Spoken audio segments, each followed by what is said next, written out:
I'm Dean Newland, and welcome to Leadovation. Reimagine, facilitate, flourish. This podcast is dedicated to the art and science of innovative leadership. Through insightful interviews with industry experts, I bring you cutting-edge strategies and experiences of innovative leadership, helping you think differently, act strategically, and achieve remarkable results. Join me as I provide insights and tools that empower you to make smarter decisions, forge meaningful relationships. Welcome to Leadovation.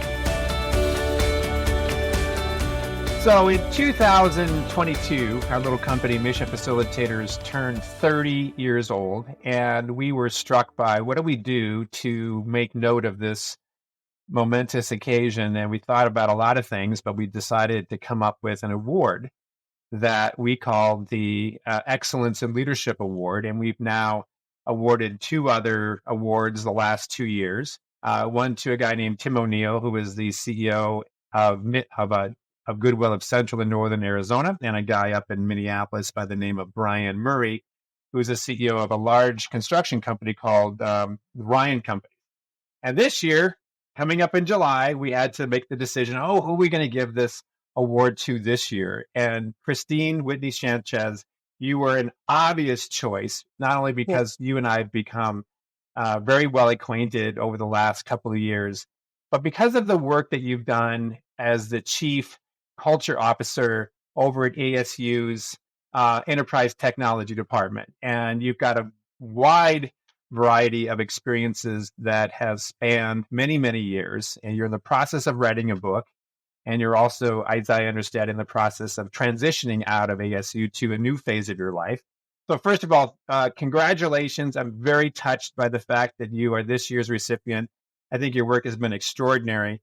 And I just wanted to ask if you would maybe start us off with, when you were posing the idea of joining ASU as the Chief Culture Officer for this technology department, what was the vision that you and your boss at the time had? Because we don't normally think about bringing in what might be considered very analytical perspective around business, i.e., technology, with somebody who has a background in culture. How did those two things come together? Well, like so many things in my life, and probably in yours too, Dean, it really was about connections, relationships. So the fellow you're referring to, my boss, as of today, this is my last day. Oh my gosh. Congratulations. Thank you. His name is Lev Gonick, and he's the Chief Information Officer for ASU. And when he had accepted the position, but hadn't quite started yet, he contacted me and said that a mutual friend of ours had recommended me because Lev was looking for someone who had a background in appreciative inquiry, Really? Which is a strength-based methodology that I've been using and teaching for many, many years. And that's always a good sign, I think, when somebody that I know and have worked with is the mutual connection is Steve Sellas now, and he was the CEO at that time of the Arizona Community Foundation, and I had done quite a bit of work with them.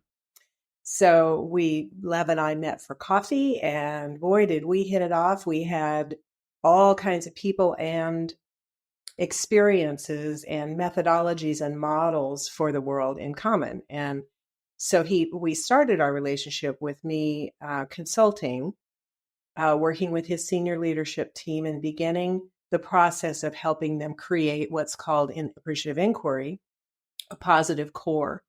What are the strengths that we've identified collectively that we intend to build upon? And so I did do that work. Also, their first big all-tech event at ASU, helped to design and facilitate that.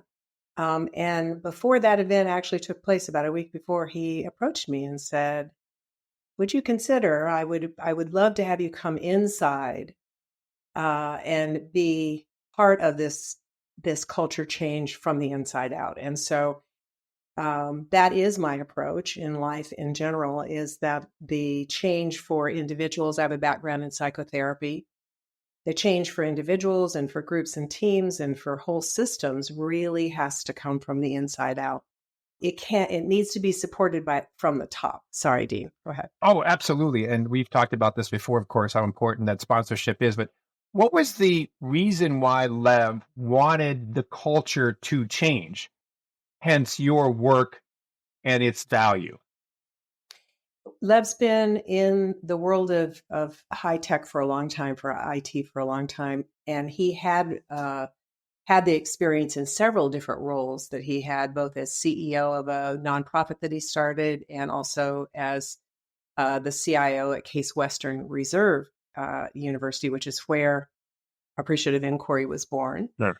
Um, he really did understand from a lived experience perspective how important culture is. And right away, we started saying together, you can't have digital transformation without cultural transformation and vice versa.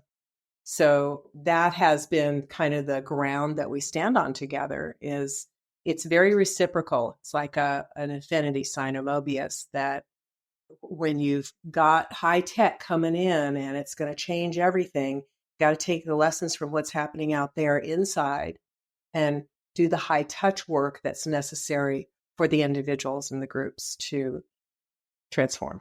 And if you don't do that, what happens in a culture when you introduced all of these new technologies, but you don't up level the culture to match You that know, change? What takes place? What have you noticed, whether it be at ASU or any of the other places you work?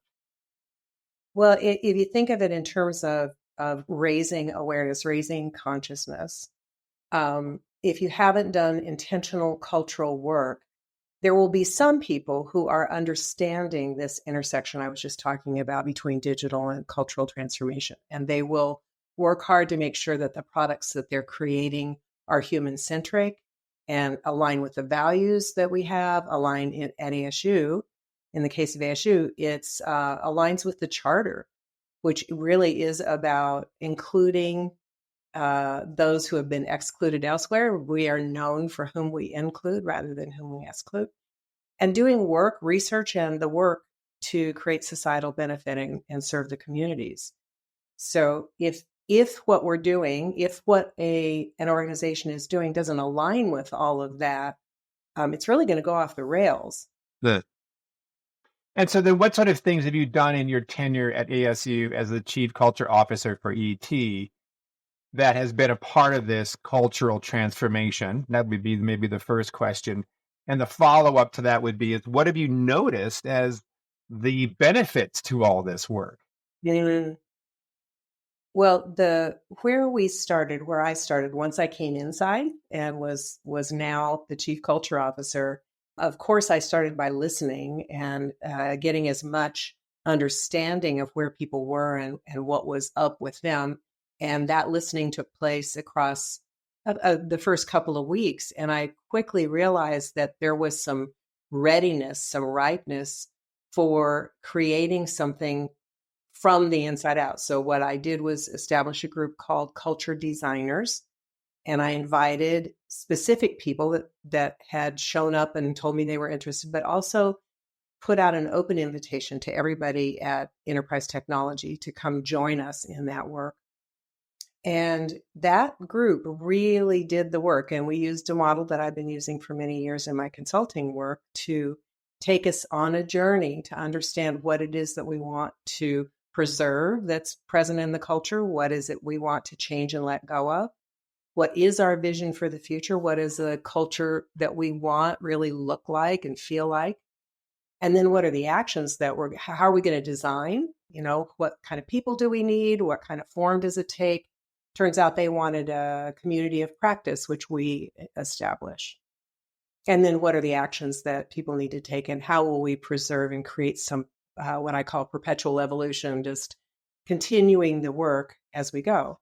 And so culture designers turned into culture weavers, and that community of practice has been going on now for 5 years. And they became the heart of the culture work in the beginning. And then there was interest from outside ET, outside of enterprise technology, in other parts of ASU. And so then we did another design team and established what is called the Culture Ripples community of practice. So those were two ways to begin creating what I call enabling structures, ways that they are in the system now, they are supported, there are people working in it. The thing that's so cool about it to me is that these are all people that have a day job, if you will, like they're writing code or they're working on a product with AI, and yet they saw the value in their own interest enough that they are willing to give their time to this kind of culture work that doesn't match their job description necessarily. So, in that volunteer movement that you've helped inspire with these different organizations that you just talked about, were people joining because they wanted to be a part of an affinity group, a community, a family, if you will, that felt good and that was part of something that they had positive experience around, et cetera, et cetera? And, or was it also about knowing that by helping increase the culture's abilities, that it would have a direct relationship to the technologies you were creating? Like, one, we get to experience great culture. Let's go and play. This is fun, right? That's one thing. But was there a way to be able to map all that back to the work, back to those projects, back to AI, back to the products that you were creating? Could we draw a line between this culture work created these sort of benefits in the work that we're doing with technology? Or was it more intuitive that we just sort of knew it felt that way? I think originally people came because they were drawn to the work, as you said. It was an affinity group, like-minded people, folks that cared about the human relationships inside the organization. And then we had, luckily, some folks that were very operationally minded, and they're like, how are we going to put this out there in ways that makes it obvious to people? And they began designing things that were more visible to the rest of the organization. And a small one is a way to recognize employees that was automated and could go through Slack very easily. That's just one example. So then at the same time that Culture Weavers was operating, another group of sort of volunteers, if you will, who were really interested in a concept called responsible innovation, began meeting, and they developed a charter, and an awful lot of the people were in both groups. They were working together, but also with some other people that hadn't been part of Culture Weavers. At the same time, the ASU began thinking about a new design aspiration. There have been 8 of them up until recently, and they just added a 9th that's called principled innovation, that really has a deep, rich kind of a model around it. And so Culture Weavers and others in the organization at Enterprise Technology were able to take some of that modeling and apply it to what they were creating. So I wouldn't say it's exactly linear. Mm-hmm.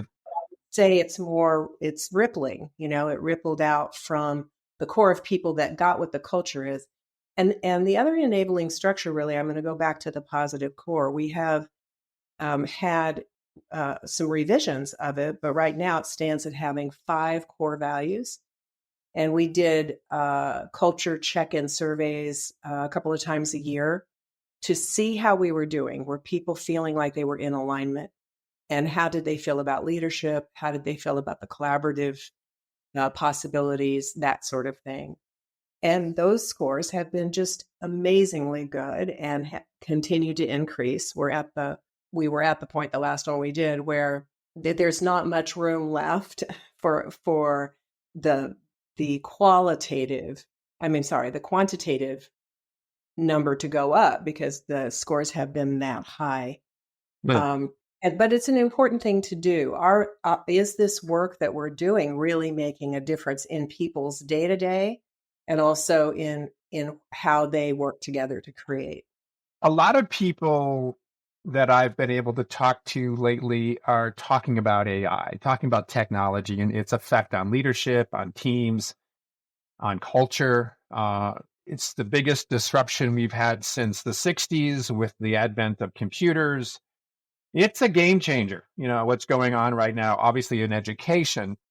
And some people are afraid of it. Some people are seeing all of this technology as sort of slowly, iteratively, while we sleep, take over what it means to be human, and what it means to be a free will individual, So there's some of it is just simply fear. Some of it might have some basis in truth. But there's this principled innovation component that you just described that ASU has adopted.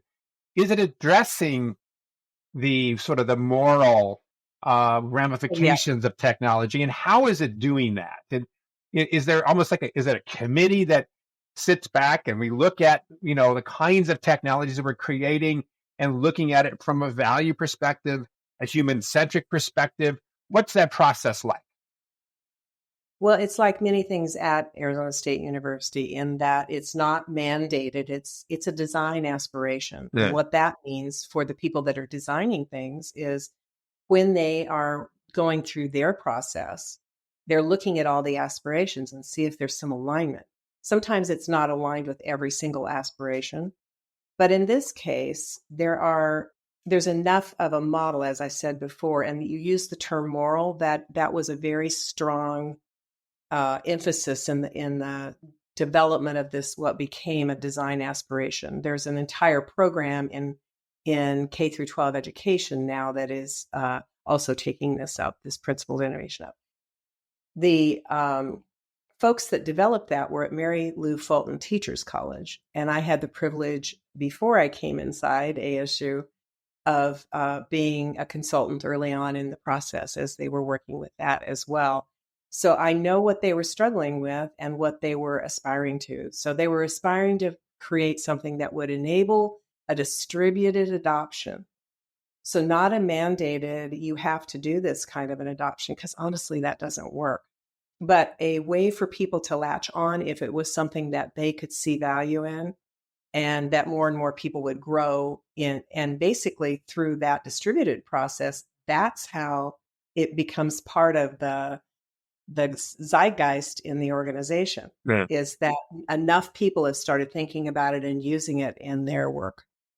So it sounds like your process, and I know this because we've talked and we've known each other, so I'm giving a softball on this, but you're really almost creating volunteer movements within a large organization like ASU, where it's not mandated, it's not structured, it's not led by a particular person who has a title and a job to go with it. But this is something that is developed out of desire and want and value, and that's how you create the massive change that you're about.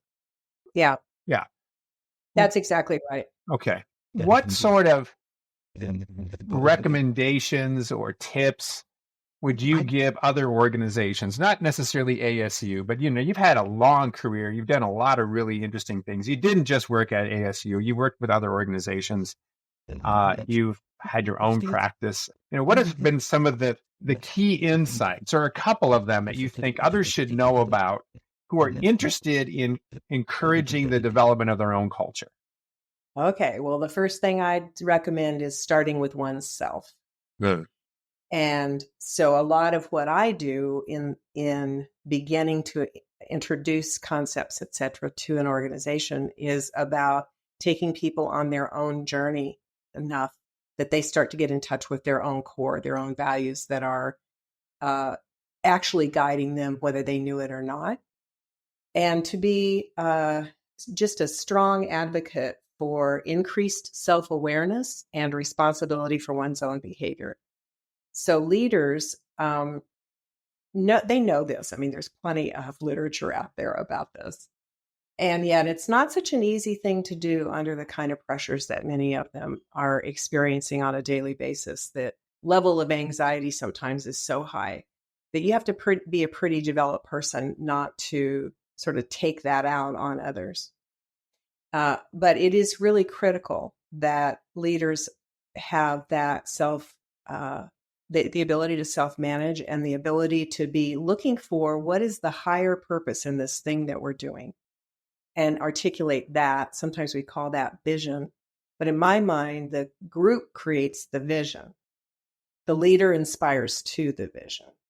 That would be the first tip is do your own work. And the second tip is be very mindful of who you're attracting and do your best. In organization development, we talk about this as um, a diagonal slice across the organization. Do your best to attract people from way different levels and functions and levels of expertise in different kinds of categories. Because if you do that, if you attract that kind of diversity in the work that you're doing, you are much more likely to then have that adoption that we're talking about. One of the concepts that I brought into enterprise technology a while back is from some work by Damon Centola, who's a social scientist. Wrote a great book called Change, and he talks about wide bridges. And at this moment, the senior leadership team at ET is the Wide Bridges Council. And so the intention is to create connections, not just with one leader to another leader across the system, but many, many people populating those bridges. And so the sort of the last act, if you will, of my role at ET was to co-create a collaboration core, we're calling it, that has representatives from every functional area in the system. And those folks are helping to work on culture action plans and helping to get some training to their people on what would help in culture. Is that what you're calling T4? No, That's a that's a different program. But mention that bit. Okay. T4 is it's called the T4 Leadership Academy, and the 4 T's are transform, trust, talent, and tech, which is why it got named T4. And we're really glad it did. It's short. And we piloted it 2 years ago. It was highly successful. We ran another pilot last year, and there's just no doubt all the high value ratings coming back from the participants were 90% or above. It is a real lovely integration of high tech skill development. So, cloud, digital transformation, artificial intelligence or augmented intelligence, which if we go back to that, I'll explain what I'm meaning by that. And then data analytics. Those 3 skill sets integrated with inclusive excellence and organization and culture development and transformative leadership. So they're getting every single thing we do in the program is designed to help them make the connections with and begin to use the leadership stuff as well as the tech stuff. And the capstones that came out of this last cohort, the second cohort, just blow my mind. They're all going to help ASU save lots of money. They're doing stuff that has been needed in the system, but nobody had the time or the resources to do anything with it. And I just had a call this morning. I can see that many of those projects are going forward and be a really good thing for ASU. So it sounds like it's a blending of individual development and leadership, Yes. inclusivity, Yes. culture, community, and and technology. It's bringing all that together. It's really sort of one of the major products of the work that you've done, if I may, say so, because that's your role was there to help develop that, if I'm not mistaken. Right. But really sort of, that's fantastic. I want to go back to the author that you just mentioned, because when you started talking about him, I started to, was sort of smiling because I was writing down a note as you were talking about it. But could you quote that statistic that I think it was, if you can get 25%, tell me if I'm right, of the population adopting to a new idea, you have a tipping point that starts to influence the other 75? Is that? Yeah. What I loved about his work is that, we've been hearing about tipping points for a very long time, and the sort of percentages have been all over the map. But he really has enough data now to say it really is 25%. So 1/4 of an organization, 1/4 of a community, 1/4 of a nation, 1/4 of the human beings on the planet. I mean, we really could tip it.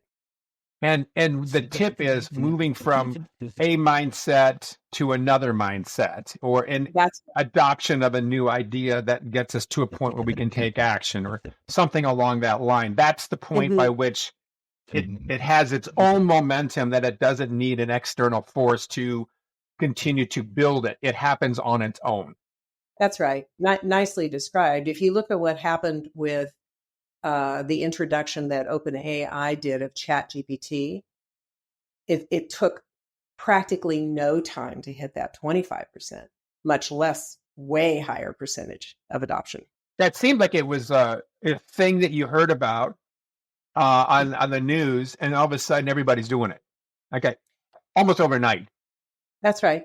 Well, they made it really possible, and it's not just OpenAI, a whole bunch of companies are making it really possible for you to play around with it, experiment with it in their free versions, and so that you get a sense of, is this a tool for you? And many people decide, oh yeah, and I want the fancy version. Of course, which we all are now buying the fancy version. So going back to that 25%, if a company is listening to this conversation and they're trying to transform their culture, we need 25% of that particular company's populace to adopt to these new principles, these new mindsets. And the rest is, of course, you need to continue to feed and care that transformation. But That's right. some of the heavy lifting is done. It's now rolling on its own. Yeah. Yeah. If you think of, I hope this is a apropos metaphor, but I began to see the folks I was working with, the technologists I was working with at Enterprise Technology, as very similar in some ways to the surgeons I've known, The, who stayed in school forever to get to that specialty and to get all those skills, right? And kind of skipped some of the social stuff that a lot of people do during that cusp between childhood and adulthood. And so they had never heard of core values. They hadn't been thinking about that. Just that one thing, for instance. Uh, so that because we didn't just have a bunch of leaders create these core values. The values were, we got a start on it in a smaller group, and then we just kept expanding the group that could look at it. So the values that have been in place and are still, as I have my last day today, are belonging, relational, authentic, visionary, and empowered. So those first three are really about the human beings, so much about their own development, as I said earlier. You mentioned the fact that technology people don't necessarily get a lot of exposure to this kind of work. I can completely agree with that in the work that we've done. I remember once we were doing a lot of work with Mayo Clinic, and back in those days, it was probably 10 years ago, we were doing work with the medical school. And I was doing some research on how much leadership development did they actually get in med school. Very, very little, half day kind of thing. Oh, yeah. And of course, the irony was, and I love Mayo, I think it's one of the best organizations we've got, but they're a physician-led, keyword in this sentence is led, organization, by which we don't necessarily, in the development of these young physicians, provide leadership. So they have to kind of learn it on the fly, so to speak. So Right. there is definitely a correlation. You're also writing a book. Are you Yes. willing to share some of the directions of the book? I know you're still, it's in gestation, it's working, you're playing around with it still, but are you able to share anything about what it's going to be about? Yeah, it's about waking up your organization. So bringing a lot more consciousness to your organization and how to do that. And the organizing metaphor that I'm using is the chakra system, which is an ancient Eastern system that has come into the West quite strongly and helps us understand what the developmental steps are in each one of the chakras. So in a human being, the chakras are located in the body, and as you develop, some of them get really activated and some of them not so much. And so it's the same in organizations, where if the whole emphasis is on, let's say, money and the financial bottom line, there are parts of the system like the heart that might not get as developed. And so my point in creating the book in this fashion is to help people see you got to lay down the security and safety stuff to start with. Then you work on how to help people come in and start to feel a sense of belonging. And then you address purpose and power, but do those other two things first. And after you know why you're there as an organization, what the world is calling for, what the higher purpose is, then you open to compassion, much more compassion, and then creativity and communication and insight, hindsight, foresight, and finally connecting with all that is and taking direction from a higher place.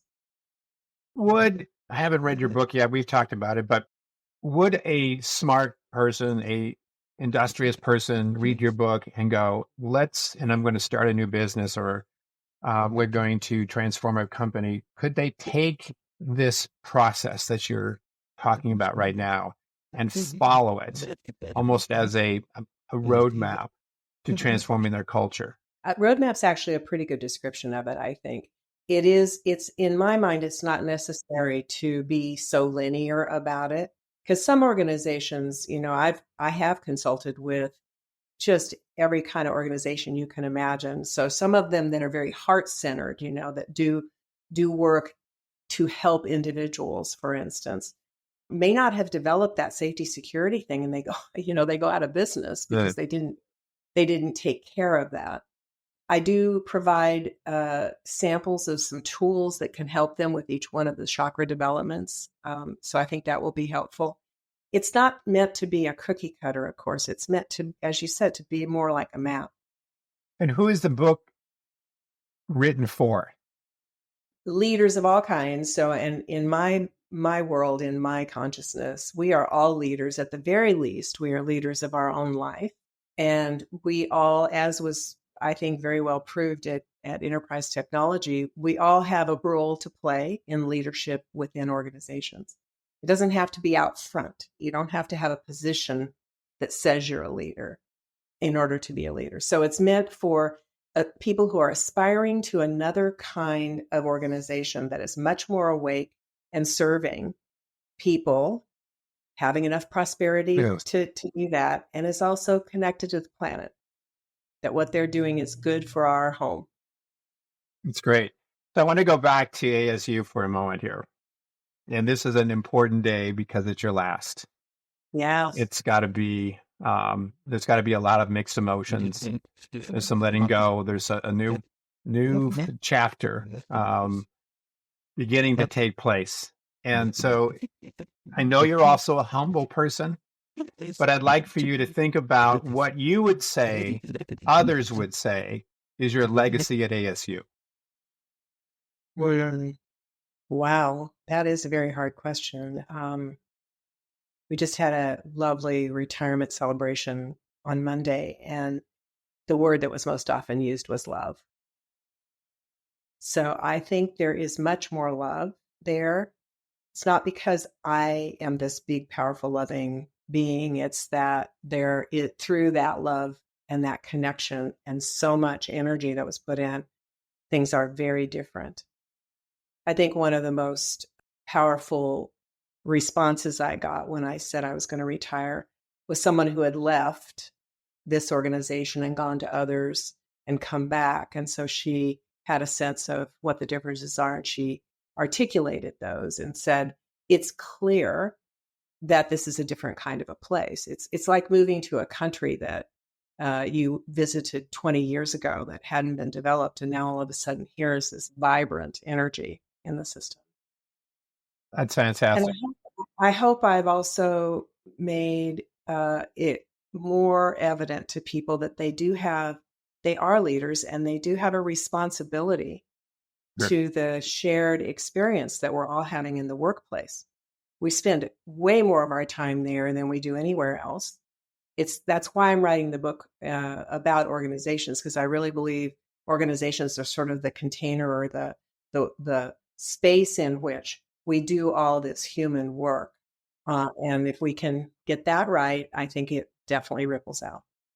I know you and I share that same philosophy. We've talked about it before, that because of what you just said, we spend so much of our time in organizations, in work, that when you look at it from a much larger perspective, it has the potential and the responsibility to create social change, probably more so than any other kind of Yes. social interaction, whether it be political, religious, maybe even educational. I mean, it's possible. I mean, that's a highfalutin comment, but it's certainly up there with the other Yeah. ones. And so the work is so important. What would you like to say to your ASU family Mm.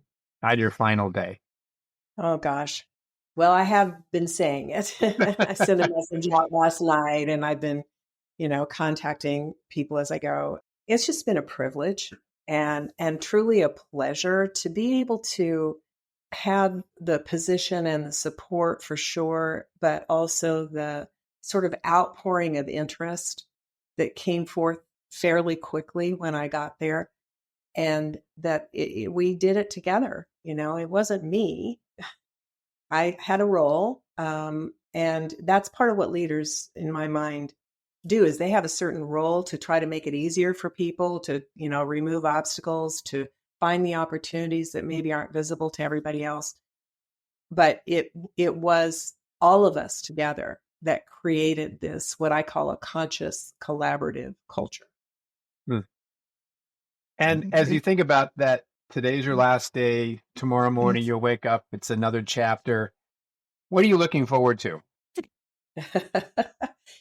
Oh, thanks for asking. A lot of it I don't know yet. So I had this really interesting visual come to me when I was getting ready to share with people that I was going to retire. That I really have worked around the world, and if you think of the world itself being represented as a mountain range, I've been all around the base. I've been all over the place. I've been up some of the trails.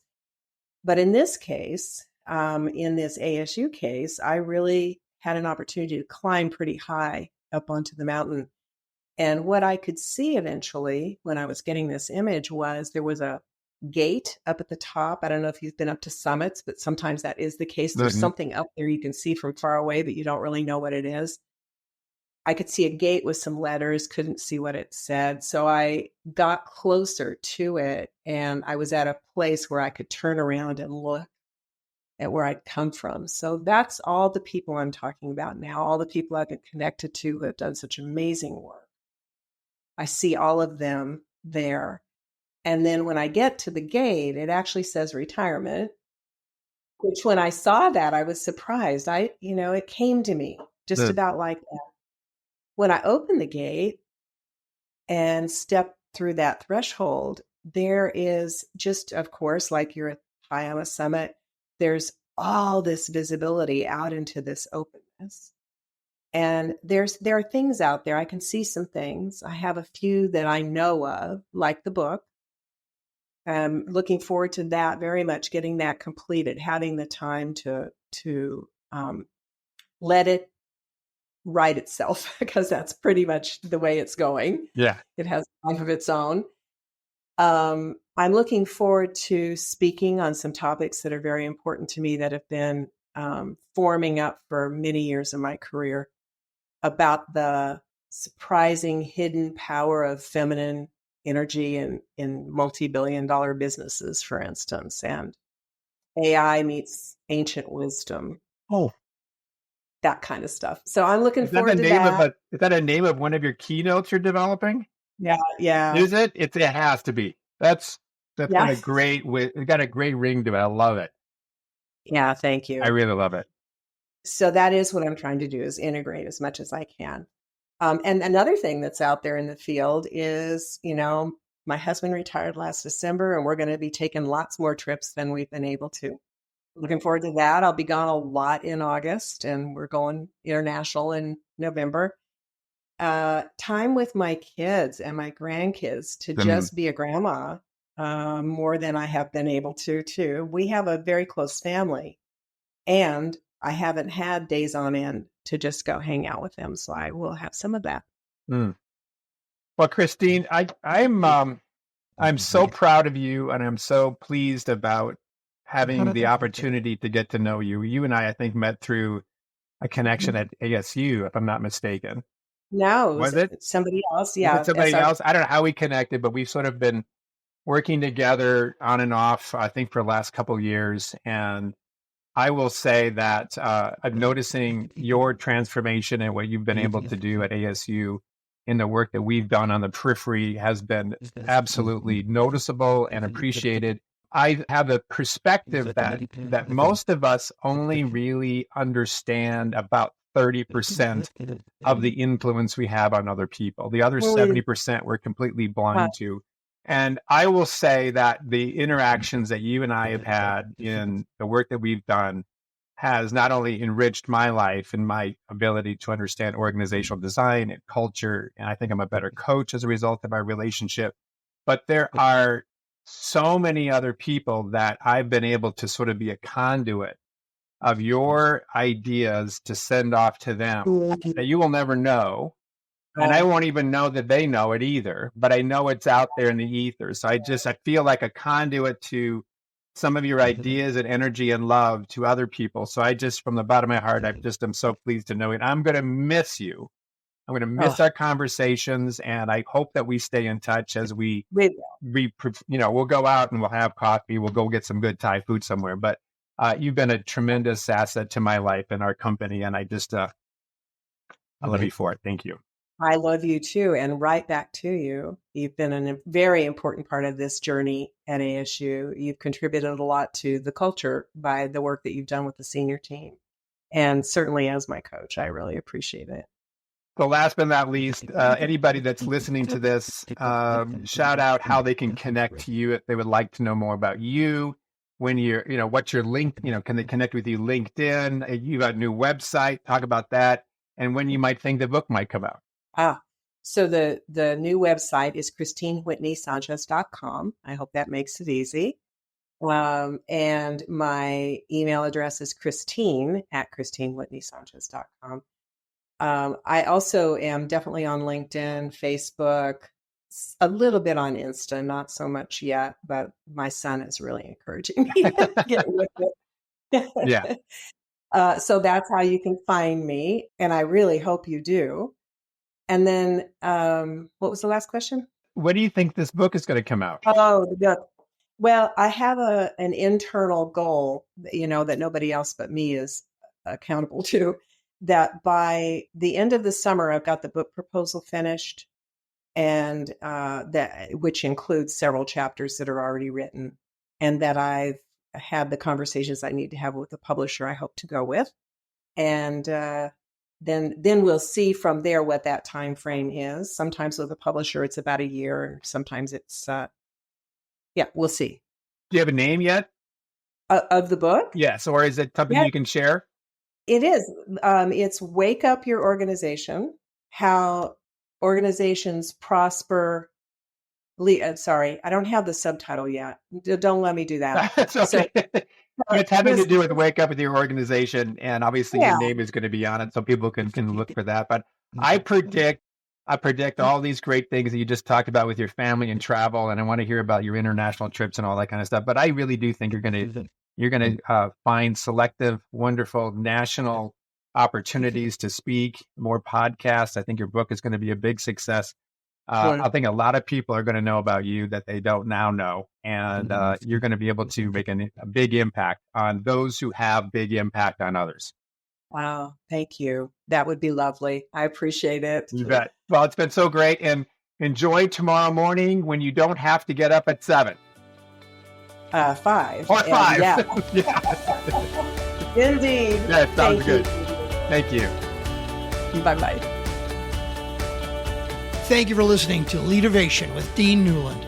If you enjoyed the show, please subscribe, rate, and review on Apple Podcasts, Spotify, or wherever you get your podcasts. If you'd like to learn more about Dean or Mission Facilitators Leadership, go to mfileadership.com. That's mfileadership.com, or check the show notes.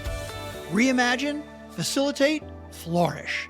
Transform your leadership success with Leadervation.